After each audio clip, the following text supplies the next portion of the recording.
mainit-init na chismis.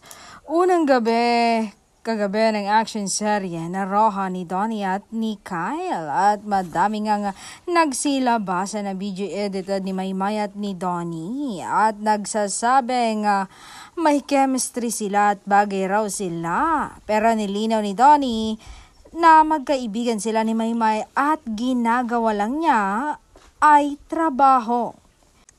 Maymay and I were friends. Meron siyang boyfriend, meron akong girlfriend. Huwag niyong gawing issue. At nagsasalita ako ngayon ay para maayos agad at di na madagdagan pa. At para rin sa nobya ko.